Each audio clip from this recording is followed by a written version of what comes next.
গাছ আপাৰ বালি জানাত আমি আহি পটা ভাজি মানে ব্ৰইলাৰৰ পটা ভাজি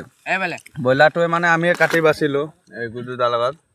তাৰপাছত বনোৱা হ'ল ন চবেই খাই আছো এইটো চাই আছো ভাই লোক হাই কৈ দে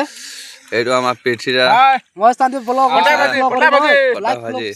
কৈ দে লাইক ফলো শেয়াৰ কৰি দিব আচ্ছা কমেন্ট কৰি দিব বহুত বহুত ধন্যবাদ আৰু এই বাইয়াটো মহেশ ব্লগ আৰু আগলৈকে যায় আচ্ছা আৰু এয়া এইটো আমাৰ গুৰুদা অসমত প্ৰসাদ ধুলিয়া হয় যিটো বজাই পোৱা নাই আজিলৈকে হয় সেইটো বজাইছে এই ফুটবলাৰ আমাৰ ৰনাল্ডো হয় যিয়ে খাই ঘোড়া আন্ডু দেখাই দে এইটো ঘোড়া আন্ডু চেহাৰা দেখি আছে আপোনালোকে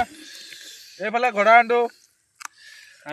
আৰু এইটো ভাইটোৱে মানে সবৰ কি ইয়াত বেছি কাম কৰিছে মানে এইটো মানে মেন সব কাম কৰোতে সুদা বনাই আছে এতিয়া কন্টাক্ট কৰিব পাৰে পিকনিক হলে তাক কন্টাক্ট কৰিব পাৰে পিকনিক হলে কন্টাক্ট কৰিব পাৰে খানা বনাই দিব 150 টকা ফ্ৰী আৰু এইফালে সালাড বনোৱা মানুহ আছে চাইছে একদম টিপ টপ সালাড বনাইছে ইমান দা মই আজি লগ পাইছে ভাল লাগিছে লগ পাই 13 খন গাড়ী আছে যোগাযোগ কৰিব নম্বৰটো কৈ দে 13 খন গাড়ী আছে লিংকত নাম্বাৰ দি দিবি নাম্বাৰ দিব ন নাম্বাৰটো লাগিলে কমেন্ট কৰিব আৰু কোনোবা ভালকে বনা মাইকি হলে বোলে ইমানে